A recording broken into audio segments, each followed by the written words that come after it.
Hi, Empaths. Welcome back to my channel and back to Healing Conversations. This week we have a treat. We have Denise Estrada Peyre. Now, that So was good. crazy. So Was that a good. good one? Yes. Good take? All right. I'm still learning. I was awful at dialects in school when we were together, so she understands. Now, this is the owner, and I want to make up a name, facilitator of Glow Mama, which is incredible. But you were just starting to say that you don't even feel like that's the right term, right? Yeah, okay. So Glow Mama to me is it's a culture. It's an inclusiveness of this strange, exciting, weird, frustrating, joyful, all of the things time of birthing people moving into, and not just birthing people, people who are growing their family. And so that weird transition into growing a family, because I feel like this particular culture doesn't embrace that as much as we probably should. And so if you were here in the LA area with me, then you could actually come to one of my classes, which is I am a pre and postnatal certified yoga instructor. So that's kind of my focus, is pre and postnatal yoga. But I also teach postpartum workshops. And so trying to help new parents to move into that parenthood, that messy parenthood, and make it a little less messy. So yes, there is a product there. So I guess you could call me facilitator, owner, whatever. But I also just am trying to grow this culture of transitioning into new parenthood, and making it a little bit less of like a 4-letter word. It feels like, like we always have to apologize for our children. There's always like, oh, I'm so sorry, they might wake up, or they might yell or throw a tantrum, or all these things. But the more that we talk about these things and we normalize these things as normal parts of development, the less we're going to be ashamed of it. Like, I don't know about you, but I grew up in a culture, and it's not any parent's fault. It's just what we grew up in, where it was like, you're the kid, we're the adults. There's this very clear divide, right? And so like I grew up kind of being terrified of adults, just generally, Yeah. Oh, I'm getting a call. Let me decline it. Okay. um Thank you for declining it. I'm glad you didn't take it. It was my husband, and I know how he is, so he's probably going to call like 6 more times, just so you know. But yeah, I see my son in this totally different. Oh, he's calling again. Should I send him a message? I'm Yeah, going to send him a message. Send him a I'm little going to message. send him a little message. Remember, we're recording. Remember, we're in. I'm filming today. There we go. Send. Okay. It's gonna be like diva. Take 2. Okay. I might leave that in actually, because that was kind of funny, but that's fine. And let's just address that we have Lily with us as well. Yes. Oh my gosh, of course. So this is baby Lily. Yeah. I'm just realizing you're probably hearing her like breathe. Oh, I can't hear her now. Yeah. Oh, you can't. Yeah, she's No. such a heavy breather. I mean, glad to know she's breathing. So Yeah. it's good. But yeah, like so as I was saying, I see my son sometimes, and my son is 4.5, Luca, and he is a force to be reckoned with. He can be a total tornado. I mean, he tests the boundaries like no other. But I see this incredible confidence in him, and he talks to people on the street. Like, this pandemic has been very challenging for him because he just wants to talk to people, and most of the time it's adults. He wants to go and acknowledge adults and say, hey, what are you doing? What's your name? I'm Luca. Can I pet your dog? Da, da, da, da, da, da, da.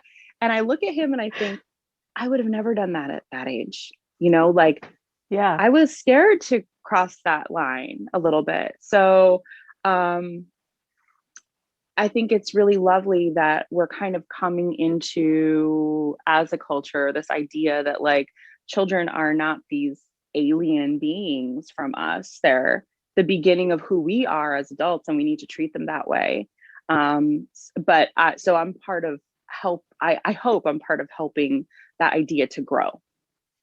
That was a Well, long answer to a short question, but yes. no, I appreciate that. That was very rich. Thank you for that history. But just to let the viewers know about our history as well, we met in a Yes. musical theater conservatory. Yeah. And I have to say, like, I came in there thinking I was a very spiritual being, right? Because you don't know what you don't know yet. Mm-hmm. And so I came in with my background in Sylvia Brown, it just, Uh-huh.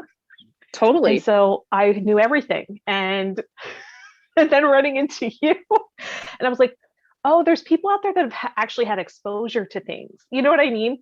Like coming from a small town in Pennsylvania, you just don't know what you don't know. Mm-hmm. And like meeting you was such a gift in musical theater school because Aww. you had a way of like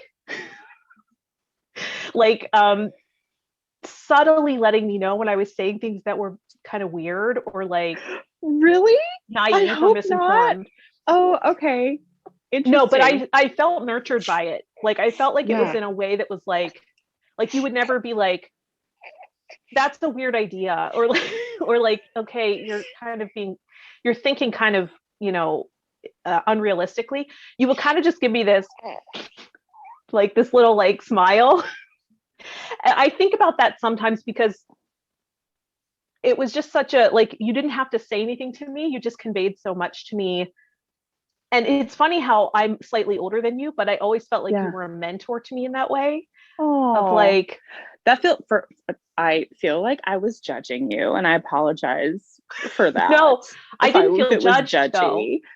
Yeah, I mean, that's you good. could I'm have glad to been hear coming that. from a judgy place, but to Yeah, me, it's on the other possible. end, I feel like I was so much more judgy then because I was also coming from this particular place where it was like, oh, whatever, New York, you think you're so cool. I'm from LA. Like, this is how we do things there. And they would, and now hindsight is always 2020, as they say. So, but I feel like there was a reason that we were drawn to each other, and we were so opposite of each other. And over the years, I was just thinking, because we had a good lengthy conversation yesterday, and it was the first time in a few months. And I feel that way about you, where there's this way that we kind of pick up where we left off, but we've both evolved, we've both grown in our own different directions, but we still come together and have these really lovely conversations. So I appreciate that. yeah. And I felt like even then you had a nurturing way about you, but you weren't like exactly the mother archetype, because you were still like this incredibly like, I want to say sexy, but I feel like that's inappropriate to say, but you had like that, that stage presence of like, you wouldn't just be cast as the mother all the time. It's like you also had this like gorgeous woman, and so it wasn't just specifically mother, but I felt nurtured by you. I did feel like you had so much life experience and wisdom to offer, and you were so already nurturing women then, if that Yeah, makes sense. yeah, it's there is a big part of me that feels like my transition into motherhood, which was very, very rocky, very, very rocky, is a big reason why it is that I do what I do. I've said this before. Hello. Hi. I've said this before in my own classes, in my physical classes, where I'm sharing space with women and babies before the pandemic, and we could do that. Where I would say, listen, I don't do this because I love babies. I mean, I love my baby. And I generally love that women are having babies and people are having babies, but I love what it is that parents do for their children, and what it is that that they give up for their children. And I highly admire that and respect that. And I think it's not celebrated enough in this culture. And so a big part of that is of my work, I guess, comes from this natural inclination to say, like, you're doing great. Like, you're doing great. Whatever it is, you're doing great. And just keep on going. And we're all going to have really tough days, and we're all going to have those winter days. I remember having this day in New York where like everything went wrong. From the second I got up late to go wherever I was, to like missing the train, to being caught in a thunderstorm with no umbrella, everything went wrong. And I remember just saying like, New York, you win today. You win, I lose. And there are days when wherever we are, whatever the circumstance is, we're going to lose. And that's okay. You know, in the moment, it's very frustrating, but we're always learning from these situations, no matter how deep and dark they can get, because they can. And we've seen that. You know, we've seen how deep and dark they can get during this particular period of time. It's been rough for a lot of us. We're going to come out of this with a lot of trauma, I think, but we're also going to come out of this with a lot of lessons that we've learned, and new habits that we've maybe created that may behoove us in the future. And maybe we'll come out of it with a baby. You never know. Yeah, when we were talking yesterday and you said like, it didn't come naturally to me. Mm-hmm. I didn't have this natural like, oh, this is what motherhood is. Mm-hmm. I was actually a little surprised, because not that motherhood is this one thing that everybody naturally moves into. I'm sure every child needs a different type of parenting. And you have to feel that out too. But yeah, that was really eye-opening to me, that, you know, someone like you who is like, I see you as such a natural at so many things. So you admitting that actually was empowering to me in a way that, even though I'm not a mother, it's like you can admit that things can be hard and difficult, and there's a transition to everything, you know? Yeah.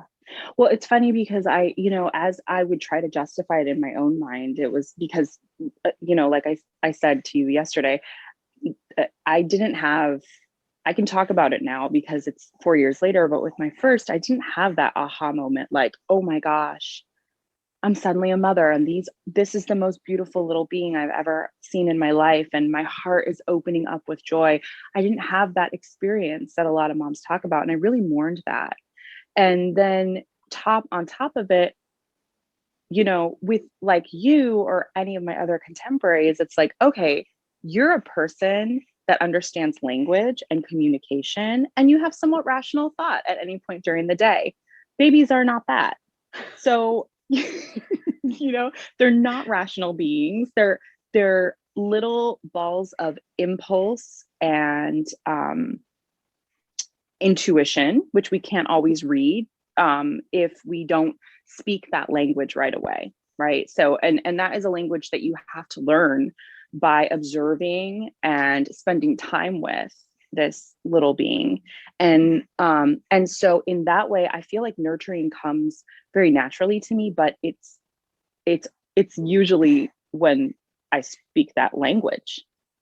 Like, I don't speak the language of my crazy 4-year-old sometimes. Most of the time, like, he's insane. He's out of his mind. And so I have to sit down and say, okay, in your head, what was the domino effect that happened that is creating this tantrum, or is creating this, you know, this crazy burst of energy, or this very strange thing that you just said? And I have to backtrack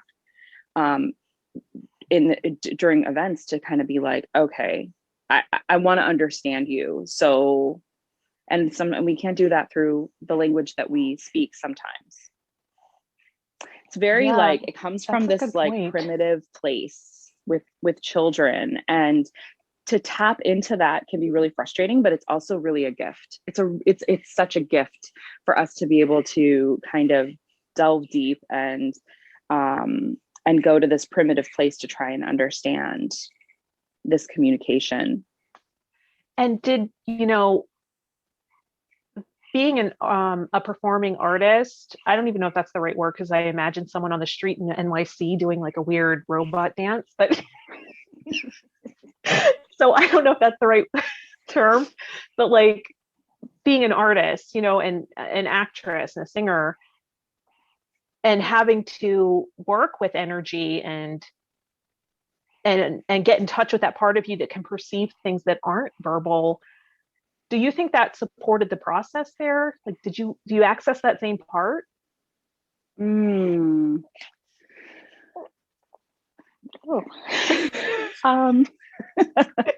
Talking about crazy impulses.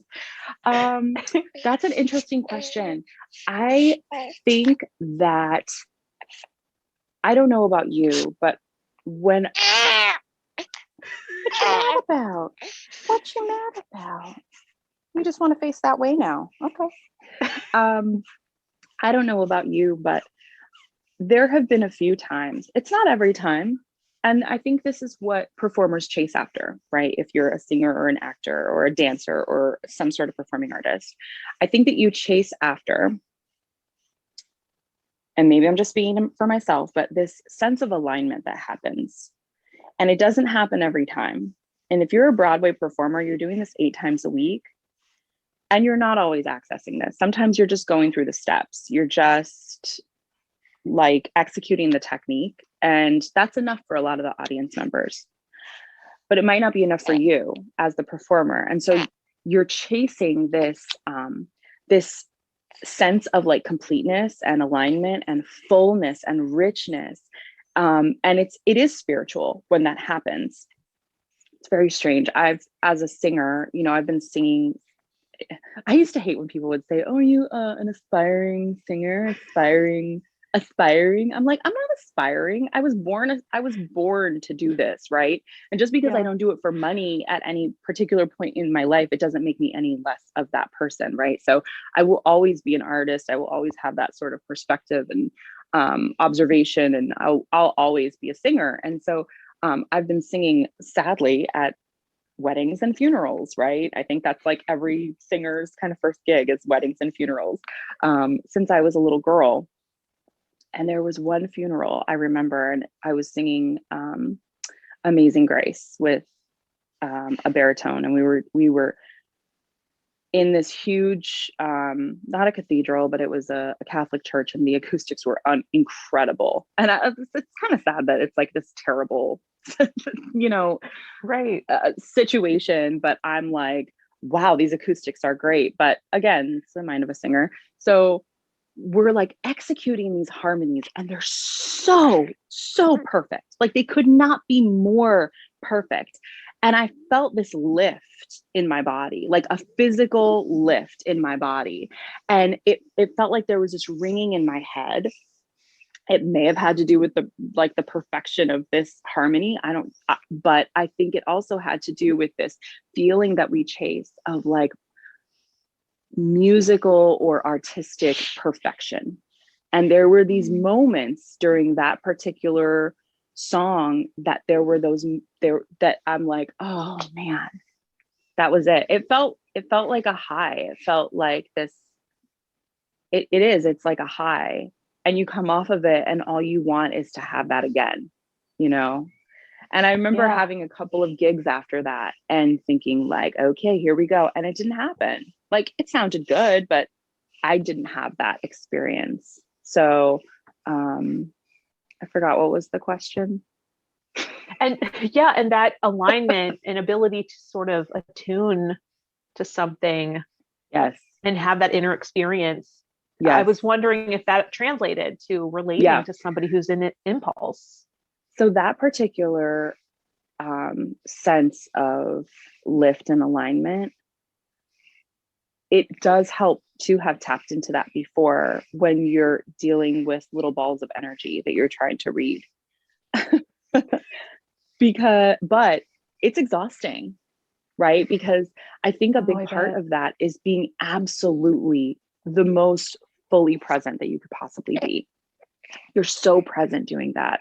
And it's really tiring. And if you have more than one life to look after, it's even more exhausting because you're like, but you're trying to like tap into this one life, and then this other life is telling you, get me a snack, right? So then the other part of that spectrum is then when children learn language and they learn to communicate, that creativity that I have cultivated over the years is such a tool. It's such a tool. I remember learning that, or hearing that, one of the love languages of children is silliness. And so there are times. I love that. I know. Isn't that beautiful? I love that too. I think about that a lot throughout the day. I think it's one of mine too. Well, and when I tap into that, I realize it is one of mine. Like it is all of ours. We all have this inner child inside of us that we just want to be silly. We don't want to worry about all the other stuff. And so I, there are times when my impulse is to be like, I'm the mother and I'm the disciplinarian and these are the rules and you need to listen to the rules. But I have to, and sometimes that happens because it's like total, okay, it's total, it's a reaction that has been learned from my own child rearing, right? But I have to back off and pause sometimes and take a breath. And that's where the yoga comes in often, is like, close your eyes for literally just 3 seconds. Take a deep breath in, a deep breath out, reset with some fresh oxygen. How can I address this situation so that it's silliness instead? How can we get creative? How can I tell you, instead of like, I've told you 10 times to get into the bath, how about like, hey, should we jump like bunnies to the bath? Let's be bunnies, you know? And so it is like, there's a lot of role playing with children that happens. So good at that. Girl. But under stress, you're saying. You know, there are times I've lost it. We all have lost it. And I'm not going to lie about that. We've all lost it. But to interject those moments with these moments of silliness, the more you get used to it, it's like I say in yoga a lot, and a lot of yoga teachers have this same saying. And it's just a variation on the old saying, how you do one thing is how you do everything, right? And so what I say in classes is, how you do things on the mat is how you do things in life. So if you're on the yoga mat and you're thinking about a million different things, or you're looking around you and saying, I don't look like her, I don't look like her. Is that how you do things in life? Are you constantly self-judging? Are you constantly not staying present because you're worrying about all of the things, right? And so I try as much as I can to practice this love language with my child so that I can better implement it into the rhythm of motherhood. It's exhausting, girl. I imagine, but it's like exhausting, bringing that back to like the moments I felt nurtured by you, you were just kind of smiling and laughing at me a little bit at a teasing but like nurturing way. I think that's exactly what you were doing. Like you were bringing in some silliness to help me come back down to reality at the moment. You know what I mean? Yeah. And so I'm like, that's amazing that you said that and that came in to the conversation, because I feel like that's what I wanted. That's the exact thing that happened there that I just couldn't put into words, right? Like, so that was so beautiful. And you had been doing yoga I imagine in LA, you had exposure to all kinds of different, things like yoga and the spiritual community there. I mean, is that how it was before you came to New York? Well, I think like a lot of yogis, anyone who practices yoga can call themselves a yogi. So I think like a lot of yogis, the answer, people would ask, how long have you been doing yoga? And I would say, on and off for years. Like that was always the answer, on and off for years.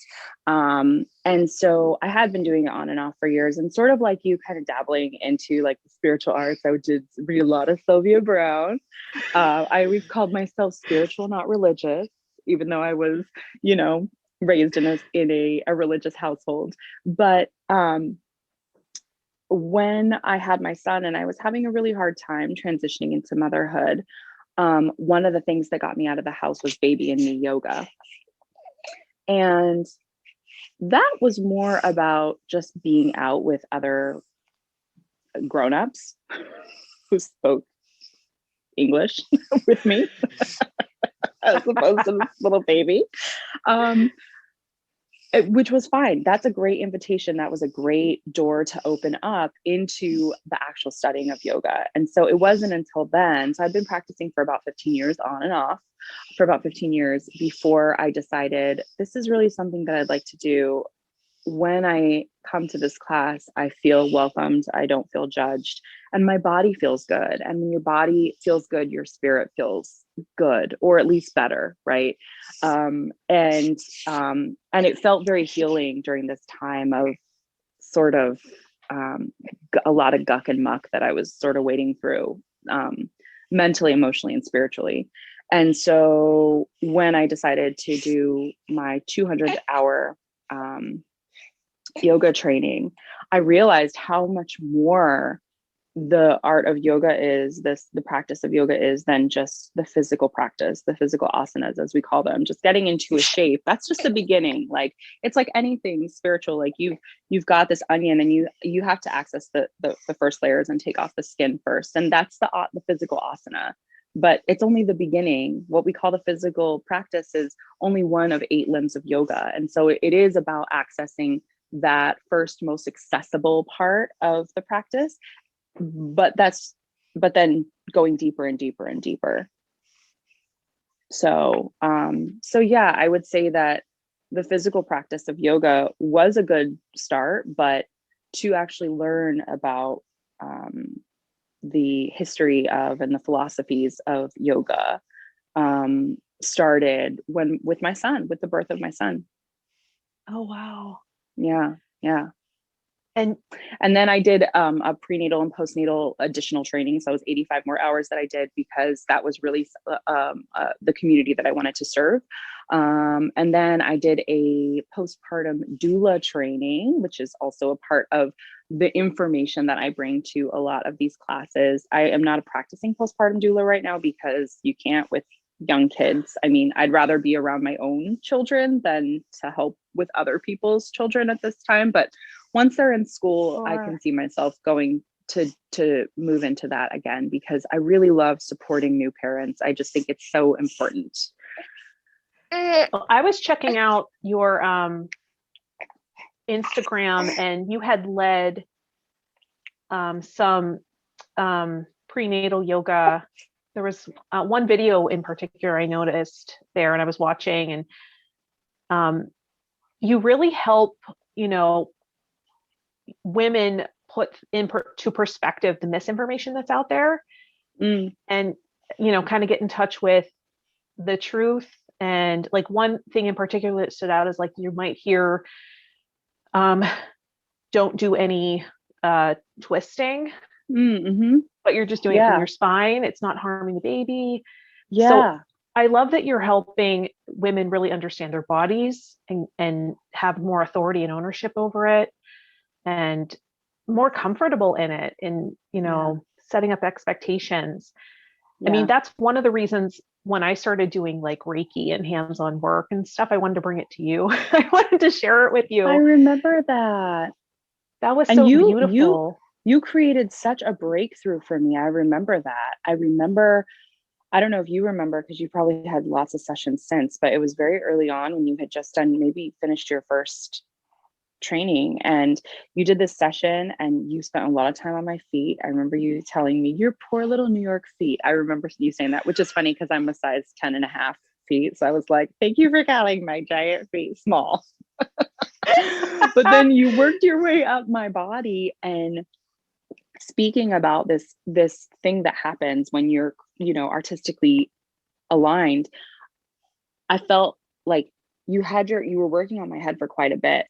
And then you took your hands off my head, and it felt like there was this like portal that opened up at the top of my head, and all of this energy just like flowed out of my head. Like it's as if my hair were like being pulled by the very top of my skull. And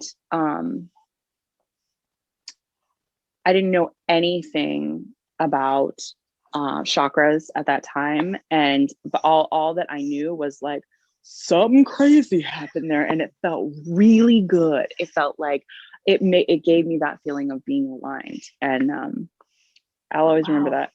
Yeah, I do remember, now that you mention that, your system taught me so much about being a practitioner. Working with you, I remember your feet told me to tap on them at the bottom to empty out energy. And I later, like years later, studied medical Qigong and learned that's the kidney 1 point. That's the garbage chute of your energy system. Interesting. But your body taught me that. Yeah. So now that you're mentioning that, like we had incredible experiences, like mystical experiences together. Yeah. That was amazing. it was so rewarding, working on, you know, learning the energy work with you. I appreciate you allowing me to be so That was awesome. intrusive. You were like, you want to come over to Queens? Come do, I'm going to do some Reiki on you. I was like, whatever. I don't know what that is. Sounds great. I'll be there. I got nothing to do. And it was great. That was the first experience I ever had with Reiki. And I haven't had that many since. I've kind of dabbled in a lot of the different, when I was pregnant with my first, I fell into acupuncture a bit to help positioning of the baby. And I had one of those experiences once. He put a needle right here. He was like, he put them in different places. It was all for like opening up the body. And then he was like, and this is just what I call a little cocktail. And he put one right here. And I swear to you, immediately I felt drunk. And maybe it's because I hadn't had a drink in 8 months or whatever. But I was like, woohoo. Like, I had a couple of moments where it kind of felt like I could be in a bar at that point, which was really cool.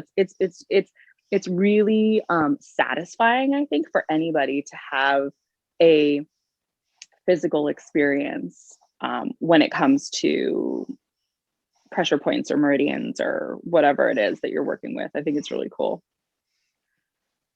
Yeah, I hate to say it, but I think we're running out of time. So What? it's going to cut us off, and So I don't like that. I know Okay. it flew by, so there might need to be a part two, but I just want to make sure, is there anything else you'd like to say, or is there something that you wish I would have asked that I didn't get to? I mean, not in particular, because I feel like I could just chat with you forever, but I just True. want for, if you're pregnant, if you have a friend who's pregnant, if you are a new parent who is having a tough time, reach out to me. I love helping people. And it's not that I have all the answers, because I don't, but I have a lot of resources that I can help point you to help you make this journey a little bit more joyful. And tap into some of my yoga classes, because they're kind of fun. It's not hard work. Where can people find you? I'll link everything below, but yeah. So my website is glowmamadoulacare.com. I have to probably do a little bit of cleaning up on that, because I haven't done anything since I've had this little one, who is 8 weeks now, I think today. Wow. Actually. Yeah. Oh, wow. 8 weeks today. So glowmamadoulacare.com, and my Instagram is @glowmamayogi, and you can shoot me a message either place, and I'd love to connect. Yeah, and I'll link everything below so people can find you. I just want to say thank you so much for taking the time out of your crazy busy baby raising life to have this amazing conversation with me. And thank you, Lily, for guest starring. And for sleeping through the whole thing. She was great. She sounds like a cartoon character. So cute. I love it. Oh, I'm so happy she could be here too. Me too. This was so lovely. I always enjoy talking with you, and I look forward to next time. Yeah, absolutely. And there might need to be a part two, to be honest, because I feel like there's so much we didn't talk about. I'm down with that. All right. Well, thank you guys for tuning in, and please do check out Denise. Reach out to her if you have any questions. And yeah, we'll have her back. If you have questions for Denise, please put them in the comment section below and let us know if you'd like us to do a part two. I think they will. We're going to do it anyway, probably. So we don't care what you think. We're just going to do it because we like it. It was fun for us, right? All right, Denise. Thank you for being here. I will see you at the next one. Sounds good. Bye. Be well. Bye.